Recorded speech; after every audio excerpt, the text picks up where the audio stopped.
ड्रायव्हरने कचकचून ब्रेक मारला आणि ती आठवणीतून बाहेर पडली. मंद डोळे उघडून तिनं इकडे तिकडे पाहिलं. पुढे बसलेले ते गुरुजी आणि आईसाहेब बाहेर उतरत होत्या. ड्रायव्हरने घाबरत मागे पाहिलं. कदाचित त्याला आता नीलच्या रागाची शिकार व्हावं लागणार होतं. पण नीलच्या चेहऱ्यावरील शांतता बघून त्याला हायसं वाटलं. रेवा, त्यानं तिला हाक दिली.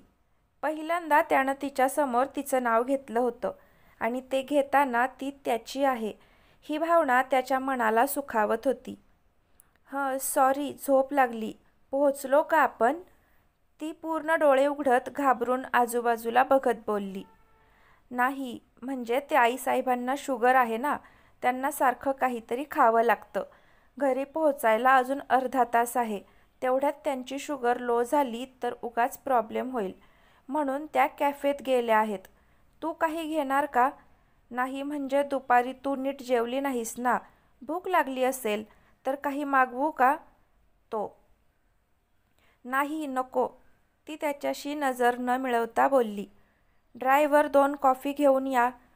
त्याने ड्रायव्हरला ऑर्डर दिली. तसं तो त्यांना कॉफी आणायला निघून गेला. गाडीत आता दोघेच होते. खरं तर तिच्यासोबत एकांत हवा होता त्याला आणि इतक्या लवकर तो मिळेल असं नव्हतं वाटत त्याला. सगळ्या रूढी परंपरा नीट पार पडल्याशिवाय त्यांना तसा एकांत भेटणं शक्य नव्हतं. घरचे, मेन म्हणजे आईसाहेब, त्यांना तसं करू देणार नव्हत्या. म्हणूनच तर त्या स्वतः नवदाम्पत्यासोबत त्यांच्या गाडीत होत्या. शिवाय आधीच त्यानं रेवासाठी महत्त्वाची कामं बाजूला ठेवली होती आणि आता त्या कामांची डेडलाईन जवळ आली होती. त्यामुळे इथून पुढे तो बिझी असणार होता. पण समाधान तर हे होतं की त्याच्याजवळ त्याची ती होती. ड्रायव्हर गेला आणि तिला अनकम्फर्टेबल फील झालं. त्याच्यासोबत एकटंच गाडीत थांबणं या विचारानं तिच्या सर्वांगाला घाम फुटला. रेवा, त्यानं सीटवर असणाऱ्या तिच्या हातावर आपला हात अलवार फिरवत हाक दिली. तसं घाबरून तिने सर्कन आपला हात जवळ घेतला आणि भीतीनं तिने कोरडाच औंढा गिळला. त्याच्या नजरेतून ते सुटलं नाही, पण तिचं घाबरून थरथरणारे ओठ त्याला आता आकर्षित करत होते. लग्न होतं आज. थोडा जास्त मेकअप होता चेहऱ्यावर तिच्या, त्यातही ती गोडच दिसत होती. पण तो तर तिच्या नैसर्गिक सौंदर्याच्या प्रेमात पडला होता. लिपस्टिकची टेस्ट, मेकअपचा गंध नको होता त्याला. तिच्या नैसर्गिक रंगात आणि गंधात हरवून जायचं होतं त्याला. तिच्यातल्या निरागसतेचा वेडा झाला होता तो. त्यानं परत तिच्या हातावर हात ठेवून हलका तिचा हात दाबला आणि यावेळी दचकून ती बाजूला सरकत आपला हात त्याच्या हातातून सोडवायला लागली. भीतीने तिचे चाललेली धडपड आणि चेहऱ्यावर असलेले ते भीतीचे निरागस भाव पाहण्यात तो मात्र गुंग झाला. प्लीज, माझा हात सोडा, ती कशीबशी थरथरत बोलली. तिचा कापरा आवाज आणि हातात जाणवणारी कंपनं बघून त्यानं पटकन तिचा हात सोडला आणि शिकाऱ्याच्या हातातून एखाद्या भित्र्या सशानं निसटून ज्या वेगानं लपावं तितक्याच किंवा त्याहून जास्त वेगात तिनं आपला हात पदराखाली लपवला आणि तेवढ्याच वेगानं अजूनच ती दरवाजाकडे सरकली. पण उपरण्याला बांधलेल्या गाठीमुळं तोही तेवढ्याच वेगात तिच्याकडे सरकला आणि त्याचा चेहरा तिच्या चेहऱ्याजवळ आला. तसे तिने डोळे गच्च मिटून घेतले. तो मात्र तिच्या बंद डोळ्याच्या देखील प्रेमात पडला. भीतीनं तिच्या हृदयात होणारी धडधड त्याला स्पष्ट जाणवत होती. बंद डोळे आडून तिच्या बुबुळांची होणारी हालचाल अजूनच त्याच्या हृदयाचा ठाव घेत होती. पापण्यांची मोहक हालचाल, भीतीनं जोराने घेतलेले उष्ण श्वासोच्छ्वास त्याच्या चेहऱ्यावर जाणवत होते. तिच्या ओठांची कंपनं आणि भेदरलेला चेहरा बघून त्याला वाटलं, बस, तिला मिठीत घ्यावं, न सांगावं, घाबरू नको, मी तुझाच आहे, माझं तुझ्यावर खूप प्रेम आहे, या जगातली सगळी सुखं मी तुला देईन, तू फक्त माझ्यावर प्रेम कर. हा निळकंठ जहागीरदार तुझ्यासाठी काहीही करू शकतो, तू फक्त जवळ राहा. पण सावरलं त्यानं स्वतःला तिचं थरथरणारं अंग बघून. Sir, coffee. ड्रायव्हरने बाहेरून हाक दिली तसा तो तिच्यापासून दूर झाला. एक कप आपण घेऊन दुसरा कप तिच्यासमोर धरला. काही न बोलता तिनं तो कप हातात घेऊन तोंडाला लावला. मगापासून कोरड्या पडलेल्या तिच्या घशाला कॉफीच्या एका सिपने आराम भेटला. बाजूला असणाऱ्या डस्टबिनमध्ये ड्रायव्हरने ते रिकामे पेपर कप फेकून दिले आणि नीलची परवानगी घेऊन तो आत बसला. आईसाहेब आणि गुरुजी आले तशी गाडी परत सुरू झाली. त्यानं सगळ्यांच्या नकळत तिच्या मागे सीटवर हात ठेवला. ती मात्र घाबरून पुढे सरकली.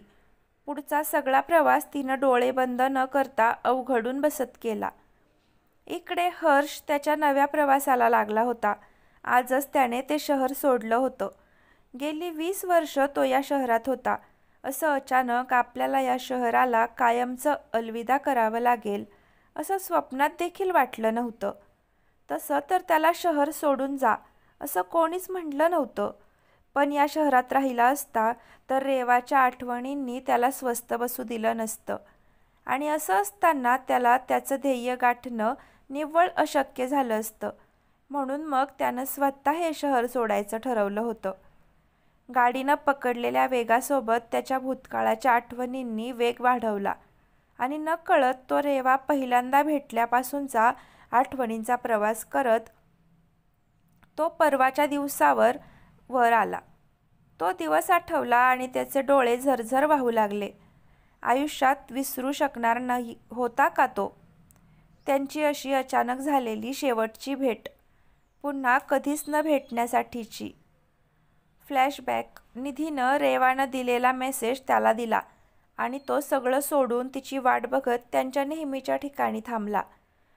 काल संध्याकाळी तिच्या डान्स क्लासनंतर भेटायचं ठरलं होतं त्यांचं. पण बराच वेळ वाट पाहून देखील ती आली नाही आणि मग तो निघून गेला. आज सकाळी पण त्यानं कॉलेजमध्ये वाट पाहिली होती तिची, पण ती आलीच नाही. निधीनं त्याला तिचा मेसेज दिला आणि सोबत हे देखील सांगितलं की तिचे वडील आजारी आहेत. तेव्हा त्याला तिच्या काल न भेटण्याचं कारण समजलं आणि त्याच्या मनाची चिलबिचल थांबली. सोबत तिच्या वडिलांची काळजीही वाटली. बराच वेळ वाट पाहिल्यानंतर रेवा आली, ती उदास चेहऱ्याने. तिच्याकडे बघून त्याला लगेच समजलं की बराच वेळ रडली असेल, पण त्याचं कारण तिच्या बाबांची तब्येत असेल म्हणून तो तिची समजूत काढायला लागला. रेवा, नको टेन्शन घेऊ, तुझे बाबा लवकर बरे होतील. त्यानं तिच्या हातावर हात ठेवत तिला धीर दिला. हो. तिनं त्याच्या शेजारी बाकड्यावर बसून हुंकार उदास सोडला. त्याला काहीतरी वेगळं जाणवलं, पण सध्या त्याच्या डोक्यात फक्त तिच्या बाबांची तब्येत ठीक नाही इतकंच होतं. त्यामुळं त्यांना मेजर काही प्रॉब्लेम नसेल ना अशी भीती त्याच्या मनात चमकून गेली. रेवा, काही मेजर प्रॉब्लेम आहे का?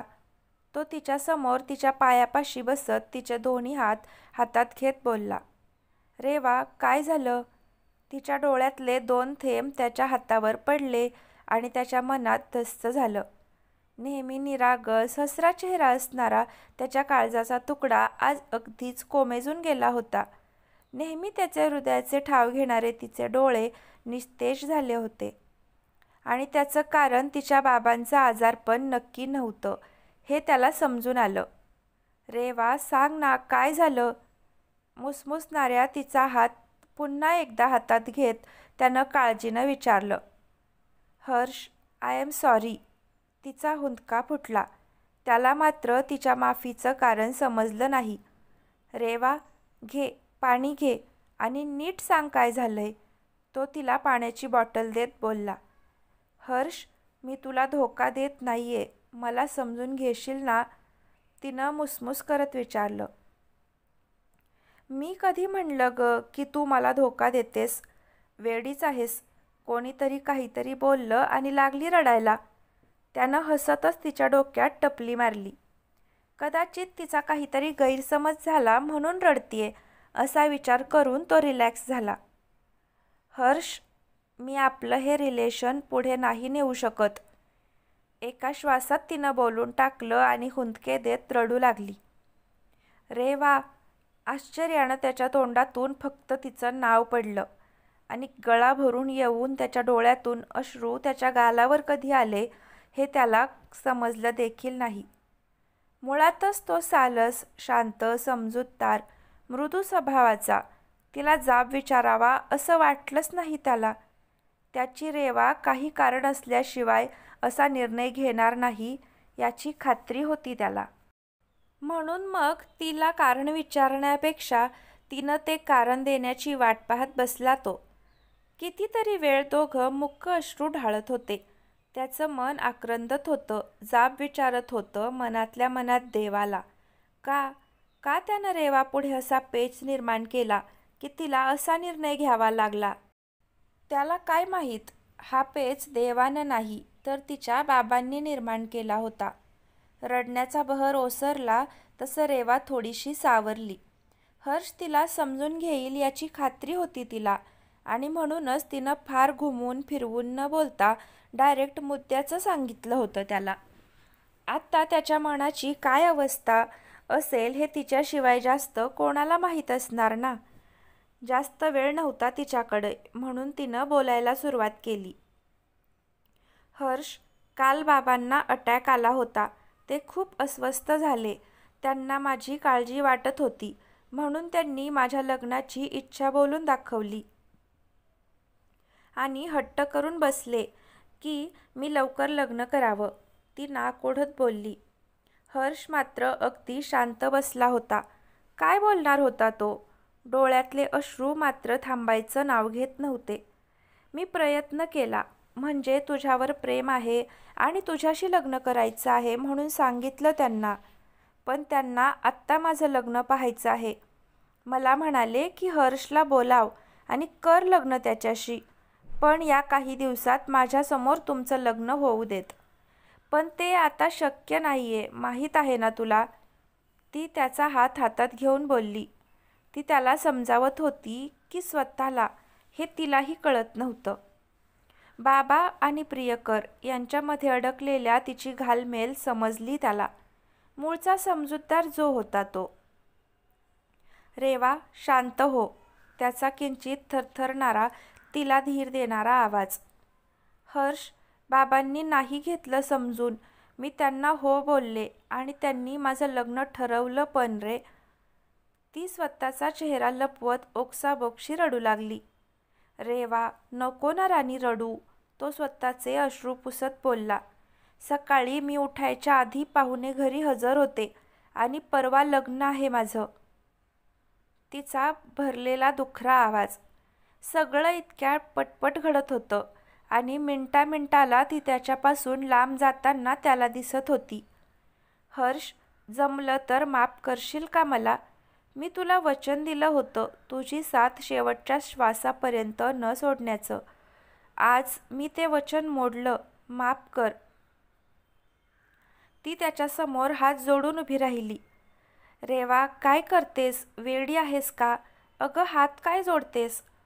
तो तिनं जोडलेले हात खाली घेत बोलला आणि ती परत हुंदके द्यायला लागली. लहानपणापासून प्रेमाला आसुसलो होतो मी. प्रेम काय हे तुझ्यामुळे कळलं ग. कदाचित एवढंच प्रेम नशिबात होतं माझ्या. त्याला तू तरी काय करणार ग. तसंही ठरलं होतं आपलं.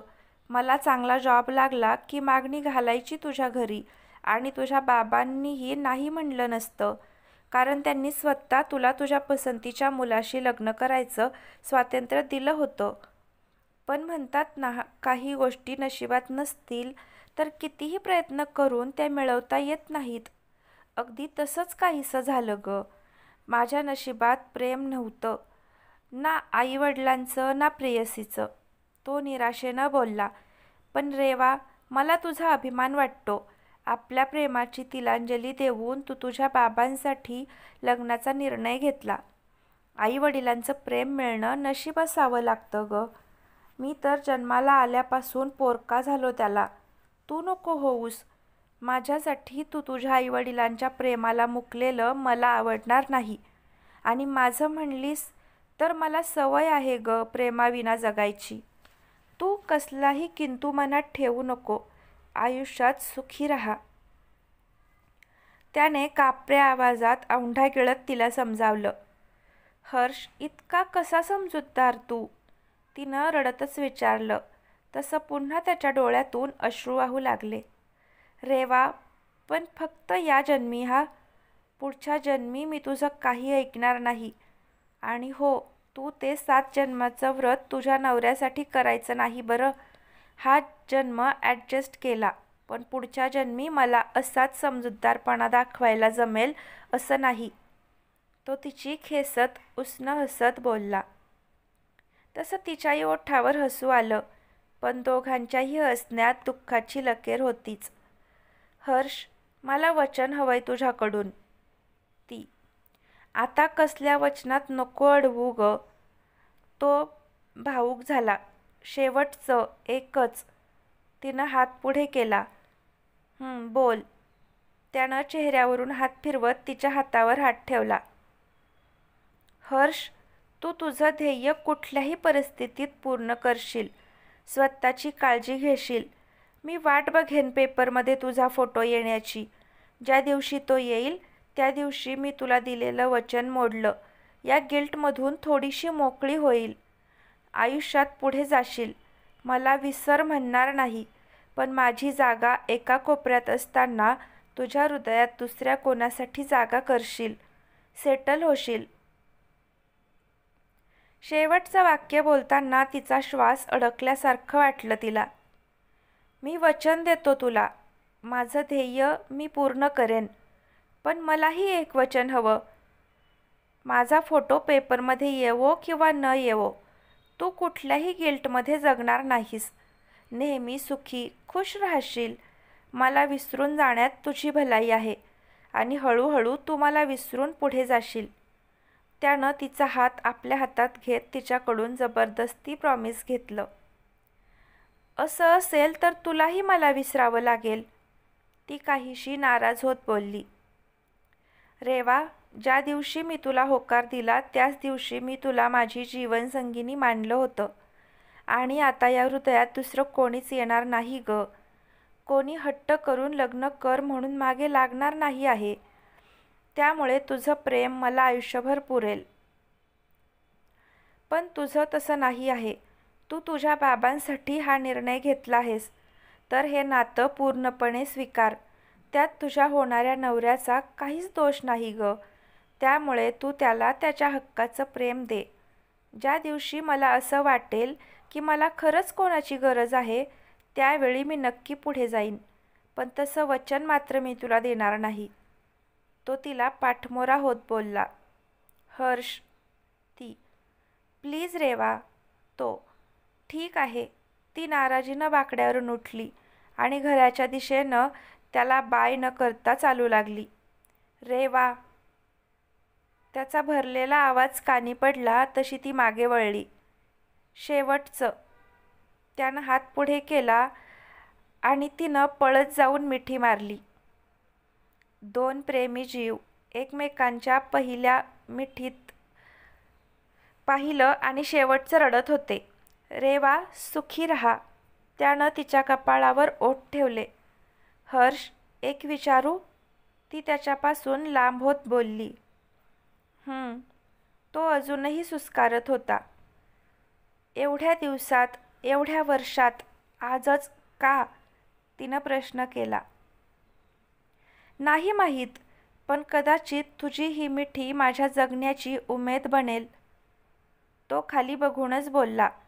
चुकला होता का तो? ती आता दुसऱ्या कोणाची तरी होणार आहे हे माहीत असून देखील आज त्यानं तिला मिठीत घेतलं होतं. इतकं कसं निस्वार्थी प्रेम. 7 वर्षांची मैत्री, 4 वर्षांचं तिचं एकतर्फी प्रेम, आणि जे तिनं आकर्षण असेल म्हणून कन्फेस नव्हतं केलं, आणि त्यानं तोही आपण तिच्यात कुठेच बसत नाही म्हणून साध्या मैत्रीमध्ये बोलताना देखील 10 वेळा विचार करायचा. 3 वर्षाच्या प्रेमात हातात हात घेण्याच्या पुढे न गेलेलं त्यांचं प्रेम शेवटी स्वतःचं स्वतःवर लावलेली बंधनं झुगारून शेवटची मिठी मारत कोणालाही दोष न देता वेगळं झालं. प्रेम म्हणजे समर्पण अशी व्याख्या बनवणाऱ्या आत्ताच्या प्रेमाला कुठेतरी फाटा देऊन झालेलं, कधीच पूर्ण न होणारं निस्वार्थी प्रेम. रेवा, उशीर होतोय. जाताना कोणीही मागे वळून पाहणार नाही. त्यानं तिच्या डोळ्यात डोळे घालून शेवटचं तिच्या मनाशी संवाद साधला आणि दोघेही पुन्हा कधीच एकत्र न येण्यासाठी दोन्ही दिशेला मागे न वळता निघून गेले. अकाली पावसाच्या सरी ही आज त्यांच्या दुःखात सहभागी होऊन बरसत होत्या आणि दोघेही त्यात आपले अश्रू लपवत एकमेकांपासून कायमचे दूर झाले. हर्षला भेटून रेवा हॉस्पिटलमध्ये गेली तर हर्ष त्याच्या रूमकडे गेला. काय व्यक्त व्हावं कळत नव्हतं त्याला. अभ्यासात मूड लागणार नव्हता म्हणून मग तो शांत बसला. थोड्या वेळानं काहीसा विचार करत तो उठला आणि त्यानं आपली बॅग भरायला घेतली. गाडीचा हॉर्न वाजला आणि तो आठवणीतून बाहेर आला. गालावर ओघळलेले अश्रू त्यानं पुसून टाकले आणि बाहेर पाहिलं. स्टेशनवर फेरीवाल्यांची वर्दळ सुरू होती. प्रत्येकजण आपलं साहित्य विकण्यासाठी धडपड करत होता. मघापासून रडून घसा सुकला होता त्याचा. त्यानं चहाचा एक कप एका फेरीवाल्याकडून घेतला. तेवढ्यात त्याचा मित्र त्याच्याजवळ धापा टाकत आला. तू? त्यानं आश्चर्याने विचारलं. साल्या, मित्रांना सोडून जातो का बे? त्याचा मित्र रेहाननं त्याला एक ठोसा देत विचारलं. तसं नाही, हर्ष नजर चोरत बोलला. तसं नाही तर कसं? तुझ्यासाठी धावपळ करत आलोय, खोटारडा कुठला. तो, मी सांगणार होतो. तो कसंबसं बोलला. कधी आणि कसं? अबे बोल ना. तुझ्याजवळ मोबाईल आहे? आमचा ॲड्रेस आहे? ते सोड. कधीतरी इमर्जन्सीमध्ये लागेल म्हणून आमचा नंबर तरी लिहून ठेवलास का? त्याच्या नजरेत राग होता. ये देख भाई, तू तो दोस्ती भूल गया होगा, लेकिन मैं नहीं भूल सकता, इसलिए जहाँ तू वहाँ मैं. त्यानं डोळे मिचकावत त्याला खुन्नस दिली. रेहान, तू तुझं घर सोडून माझ्याबरोबर येत आहेस का? तो त्याच्या शेजारी असलेल्या टम्म भरलेल्या बॅगेकडे बघत काहीसं शंकेनं बोलला. ये भी क्या पूछने वाली बात है? बोललो ना, जिथं तू तिथं मी. त्यानं फिल्मी स्टाईल मारत उत्तर दिलं. रेहान, प्लीज पोरकट नको वागूस. मलाच माहीत नाही मी कुठे जाणार आहे आणि तू तुझं सगळा ऐशोआराम सोडून माझ्या मागे का येत आहेस? तो अजूनच वैतागत बोलला. तुला माहीत नाही तू कुठे जाणार आहेस, पण मला माहीत आहे ना तुला कुठं न्यायचं आहे ते. त्यानं पुन्हा डोळे मिचकावले. म्हणजे? हे बघ, मी तुझ्यावर ओझं बनून कुठेही येणार नाही, हर्ष रागात बोलला. ओहो, अभी गुस्सा छोड़ भी दो. हे बघ रेहान, हे बघ हर्ष, तू आम्हाला कोणाला काही न कळवता संस्थेच्या दुसऱ्या कॉलेजमध्ये ॲडमिशन घेतलंस. इट्स ओके, आम्ही काही बोलणार नाही, पण आम्ही तुझ्यासोबत राहायचं की नाही हे तू आम्हाला सांगायचं नाही. तो त्याचं बोलणं रागात तोडत बोलला. हे बघ, रेवाचं लग्न ठरलं आणि झालं. आता तुला काय वाटत असेल हे मला कळतंय. तिच्या आठवणी नको म्हणून तू हे शहर सोडून जातही असशील, पण असं लांब राहून तुला त्या आठवणी पुसता येणार आहेत का? इतक्या सहज तुझं दुःख निवारणार आहे का? एक गोष्ट लक्षात ठेव, दुःखाच्या काळात सावरायला आपल्या जवळची लोकं लागतात, जी फक्त आम्ही आहोत. तू मानलं नाहीस तरी. तो मान झटकत बोलला. रेहान, त्यानं त्याला रडतच मिठी मारली. रेहान त्याच्या पाठीवरून हात फिरवत त्याला शांत करत होता. ये देखो हर्ष, रेवा चाहे जहाँ भी जाए, वो उधर बैठ के तुम्हारी ही केयर करेगी. तुम्हें ज़रा भी तकलीफ़ होगी तो दर्द उसे होगा. वो क्या कहते हैं, सिक्स सेंस. हाँ वहीच. हमने कई बार आजमाया है तुम दोनों का हार्ट टू हार्ट कनेक्शन. अभी तुम दूसरे शहर जा रहे हो, वहाँ अकेले कैसे रहोगे? जॉब कब मिलेगी ये भी पता नहीं है, तो कैसे गुजारा करोगे? हाथ में पैसा नहीं होगा तो आगे की पढ़ाई और तुम्हारे एम तक कैसे पहुँचोगे? तुम्हारे लिए नहीं, लेकिन रेवा के लिए तो सही, मुझे तुम्हारे साथ रहने दो. रेहानने त्याच्यासमोर हात जोडले. रेहान, पर तो त्याचे हात खाली करत बोलला, जाताना माझ्याकडून, निधीकडून तुझ्यावर लक्ष ठेवायचं आणि तुझी साथ न सोडण्याचं वचन घेऊन गेली ती. आता आम्हाला आमचं प्रॉमिस पूर्ण करू दे. तो, ठीक आहे, पण तिचं लग्न झालंय. तू माझ्याविषयी काहीच तिला बोलणार नाहीस. अशानं ती इथेच अडकून राहील. तिच्या नात्यात ती पुढं जाऊ शकणार नाही. त्याच्या डोळ्यातून एक अश्रू गालावर ओघळला. वो भी यही बोल के गई है कि सिर्फ तुम्हारा ख्याल रखे. अगर हम तुम्हारा ख्याल रखेंगे तो वो निश्चिंत होकर अपनी ज़िंदगी में आगे बढ़ेगी. तो अब बोलो, कहाँ जाना है? तो, पनवेलमध्ये ॲडमिशन ट्रान्सफर केलं आहे. सध्या हॉस्टेल मिळेल की नाही माहीत नाही. रेवासाठी त्यानं पुढे काही बोलणं टाळलं. ओके, पनवेलमध्ये आमचा फ्लॅट आहे. सध्या रिकामा आहे. तिकडेच थांबू. मी पण ॲडमिशन ट्रान्सफर करून घेतलं आहे. दोघे सोबत कॉलेज आणि क्लास अटेंड करू. रेहान, तू पण ॲडमिशन? म्हणजे तुला कधी कळलं मी ॲडमिशन ट्रान्सफर केलं असं? तो आश्चर्यानं बोलला. निधीने सांगितलं की रेवा लग्न करते आहे. I was shocked. बट तिने सगळं सांगितलं का तिला लग्नाचा निर्णय घ्यावा लागला. आणि त्याच वेळी रेवानं देखील फोन करून सांगितलं तुझी काळजी घ्यायला. मी काल दिवसभर कॉलेजमध्ये तुला शोधलं. तू नव्हता. मी तुझ्या रूमवर गेलो आणि मग तुझ्या रूममेटनी सांगितलं की तू शहर सोडून चालला आहे. खूप वेळ तू रूमवर येण्याची वाट पाहिली, पण तू आला नाहीस. अम्मी अब्बूचा फोन आला. मग घरी गेलो. सकाळपासून ॲडमिशन ट्रान्सफरच्या मागे लागलो होतो. लवकर झालंच नाही. तेवढ्यात तू बसलेली ट्रेन सुटली. मग काय, अब्बूनी या स्टेशनवर आणून सोडलं. तो मोठा श्वास घेत बोलला. खरंच इतकं करायची गरज होती? हर्ष, अभी बस भी करो. हर बार एक ही रट लगाते हो. तो काहीसं नाराज होत बोलला. मी तुझ्यावर डिपेंड नाही राहू शकत. सो काही दिवसांनी माझी व्यवस्था झाल्यावर मी दुसरीकडे जाईन. आपण भेटत जाऊ कॉलेजमध्ये. तो हळूच बोलला. अबे घोचू, कौन कहता है कि तुम मुफ्त में वहाँ रहे? ये तो देख, अब्बू का अंगूठा छाप है. अब्बूचं क्या खानदान में कोई भी ज़्यादा पढ़ा लिखा नहीं है. बहुत बड़ा कारोबार है हमारा, इसलिए कोई भी पढ़ाई लिखाई में ज़्यादा ध्यान नहीं देना चाहता.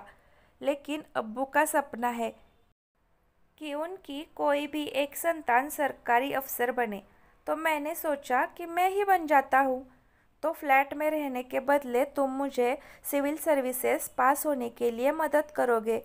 मतलब तुम्हारी पढ़ाई के साथ साथ मेरी भी पढ़ाई लोगे. तुम्हारा भी काम हो जाएगा और अब्बू का सपना भी पूरा हो जाएगा. तो एक भुवई उंचावत बोलला. ठीक आहे, पण तो ते पण मी विचार करून ठेवले. रेहान, हर्षच्या चेहऱ्यावर प्रश्न. वो अब्बू ने बोला है पनवेल के शॉप में अकाउंटेंट की ज़रूरत है. सुबह 1 घंटा जब किसान सब्जी और फल लेके शॉप पे डील के लिए आते हैं, और शाम को 2 घंटे जब व्यापारी हमारे यहाँ से सब्जी और फल बेचकर शाम को हमारा मुनाफा हमको देते हैं. दोनों वक्त और दिन भर शॉप में जो हुआ उसका पूरा हिसाब किताब सब लोगों से लेकर रखना होगा तुम्हें. बोलो मंजूर? रेहान त्याच्यासमोर त्याच्या शॉपचं कार्ड देत बोलला. खूप करताय तुम्ही माझ्यासाठी. तो त्याला परत मिठी मारत बोलला. नशीब, मला वाटलं आता तू म्हणतोस की काय मला माझ्या जीवावर जॉब शोधायचा आहे. तो त्याला टोमणा देत हसत बोलला. सॉरी यार, तुला राग आला नाही ना? त्यानं दुखऱ्या स्वरात विचारलं. यार म्हणतोस ना, मग राग येईल का तुझा कधी? तो त्याच्या हातावर हात ठेवत बोलला. सगळं जाऊ दे, मला सांग ही एवढी मोठी बॅग कसली आहे? तो आश्चर्यानं बोलला. अरे वो अम्मी, तिनं सगळं दिलंय. आपण तिथे राहणार ना आता. जेवण बनवावं लागेल आपल्याला. नाही म्हणजे मी मस्त म्हणेन रे, रोज बाहेर जेवूया. पण तू थोडीच हो म्हणशील. म्हणून मग तिने सगळे मसाले, थोडंफार खाण्याचं साहित्य पॅक करून दिलंय. आणि बाकी माझे कपडे. आणि अजून हे एक बघ. त्यानं डब्बा उघडत त्याच्यासमोर धरला. हे तो जेवण बघून बोलला, निधीने दिलाय. तिला माहीत होतं परवापासून तू काहीच खाल्लं नसशील. तिनं तू जेवताना फोटो काढून पाठवायला सांगितलं आहे. त्यानं भरल्या डोळ्यांनी एक घास त्याच्या समोर धरला. तसे त्याचेही डोळे पाणावले. रेहानने घास त्याच्या समोर धरला आणि तो पुन्हा रेवाच्या आठवणीमध्ये हरवला. अशीच तर त्याला जबरदस्ती खाऊ घालायची ती. आश्रम सोडलं आणि पैशाअभावी त्याने फक्त एक वेळ जेवण करणं सुरू केलं. पण रेवा, तिचं मात्र त्याच्यावर बारीक लक्ष होतं. त्याचं असं एक वेळ जेवून 2च दिवस झाले होते की रेवानं कॉलेजमध्ये टिफिन घेऊन यायला सुरुवात केली. त्यानं काही खायला नाही म्हणलं की मग अशीच हट्टानं त्याच्यासमोर घास धरायची आणि जोपर्यंत तिला वाटायचं नाही की त्याचं पोट भरलं तोपर्यंत ती त्याला भरवतच राहायची. आठवणी जाग्या झाल्या आणि त्या अश्रूबरोबर वाहायलाही लागल्या. हर्ष, प्लीज संभाल खुद को. रेहाननं त्याच्या खांद्यावर हात ठेवला. त्यानं कसंबसं स्वतःला सावरलं आणि रेहाननं समोर केलेला घास कसाबसा खाल्ला. निधीनं रेहानच्या मोबाईलवरून त्याच्याशी बोलणं केलं आणि त्याला काळजी घ्यायला सांगून तिनं फोन ठेवला. कालपासून कुठेतरी एकटं पडल्याची फिलिंग होती. ती रेहानच्या सोबत असण्यानं आता कमी झाली होती. आयुष्यात मित्र का हवेत हे त्याला आज कळलं होतं. 2 दिवसाचा अचानक आलेला प्रचंड स्ट्रेस आणि आता आपण एकटे नसणार आहोत या भावनेत त्याचे डोळे कधी मिटले त्यालाच कळलं नाही. रेहाननंही त्याला शांत झोपू दिलं. त्यालाही माहीत होतं रेवा सोडून गेल्यानंतर तो शांत झोपला देखील नसेल. सीटवर आजूबाजूच्या बॅग नीट वरती ठेवून उचलून त्यानं त्याला मोकळी जागा करून दिली आणि स्वतः त्याच्यावर लक्ष देत बसला.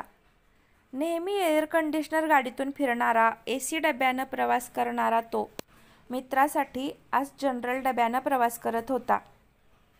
अर्ध्या तासात रेवा तिच्या सासरी पोहोचली. समोर एक मोठा आलिशान विला दिमाखात उभा होता. आज त्या विलाच्या सर्वेसर्वाचं लग्न होतं.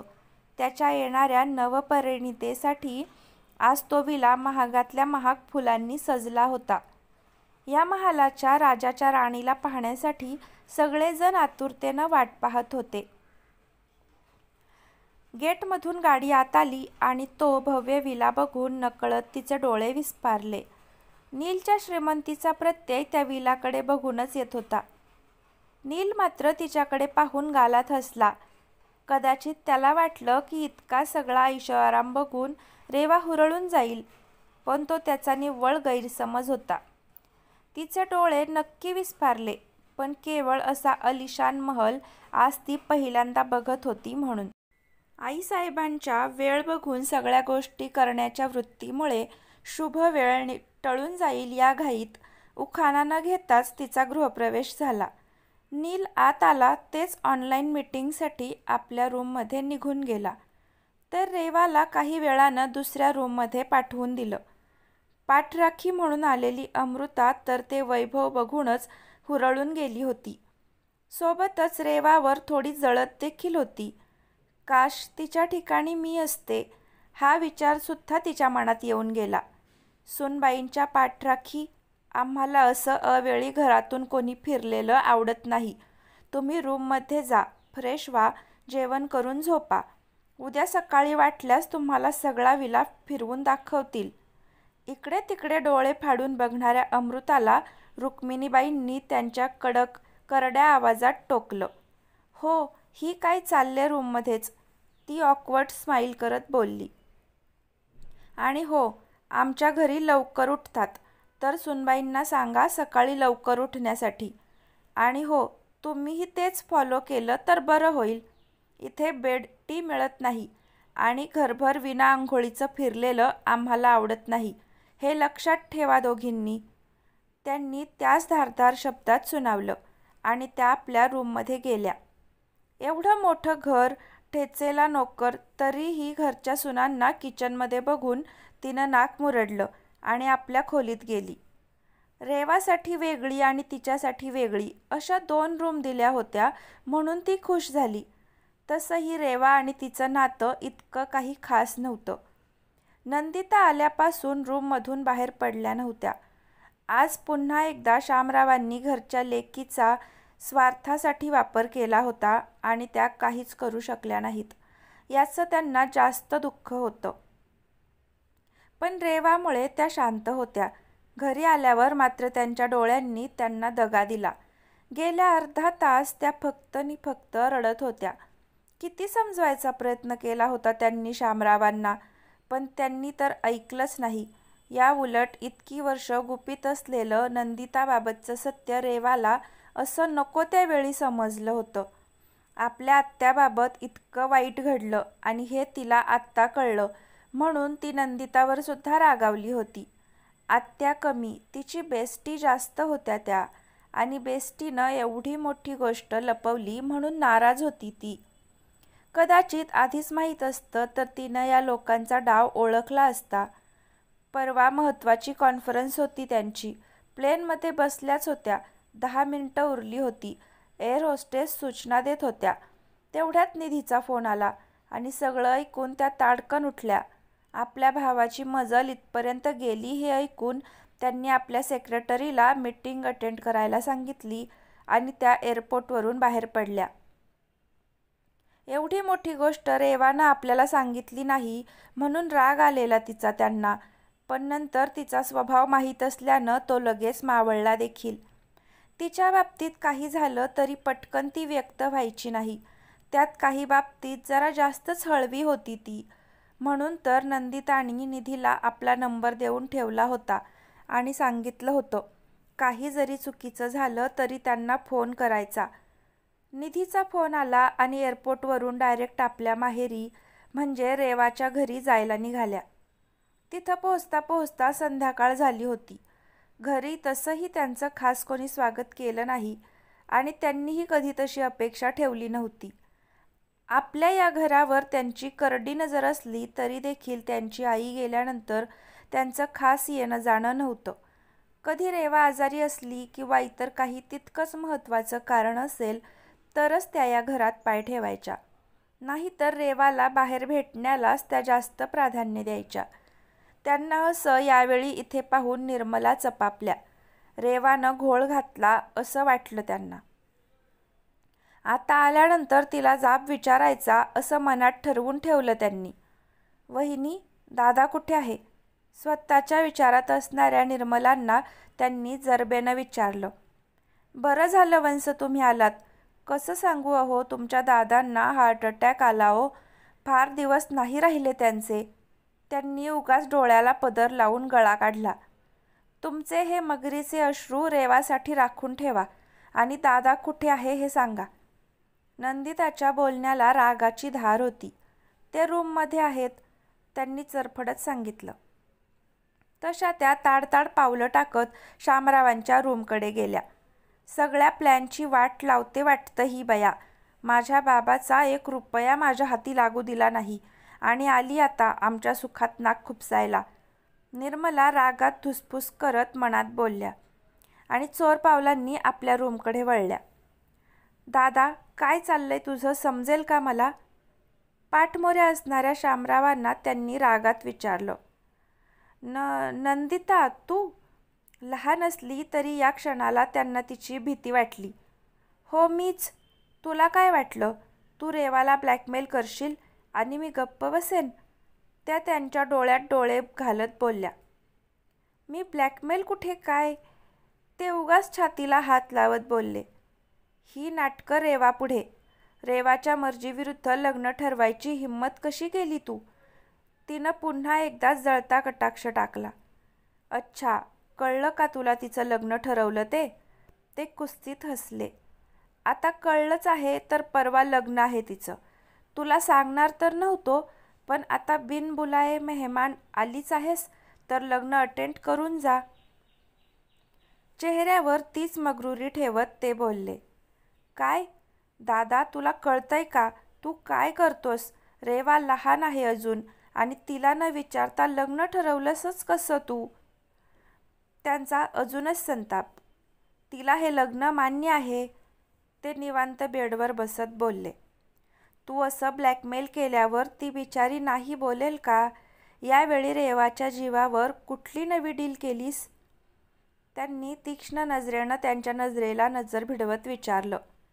म्हणजे तुला काय म्हणायचं आहे? मी माझ्या मुलीचं भांडवल केलं? ते उगाच हार्ट झाल्याचं नाटक करत बोलले. दादा, मी तुला चांगलीच ओळखते. मला चांगलंच माहीत आहे तुझा स्वार्थ असल्याशिवाय तू असं तिचं अचानक लग्न ठरवणार नाही. त्यांचा स्वर आता दुखरा झाला. हे बघ, ती माझी मुलगी आहे आणि तिचं काय करायचं हे तू मला सांगायचं नाही, ते रागात बोलले. मी तुला सांगत नाहीये, जाब विचारत आहे. तू असं का केलंस? त्यांनीही आता रागात विचारलं. नंदिता बाळा, दार उघड ग. बघ तर तुझं पिल्लू तू दार उघडत नाही म्हणून किती घाबरलं आहे. एका वयस्कर स्त्रीचा आवाज आला. मम्मा दार उघड ना. एका मुलाचा रडका आवाज. असे दोन्ही आवाज त्यांच्या कानावर आले आणि त्या विचारातून बाहेर आल्या. डोळे पुसून त्या दार उघडायला निघून गेल्या. तर मित्र आणि मैत्रिणींनो, या कथेचा उर्वरित भाग आपल्याला उद्या पाहायला मिळेल.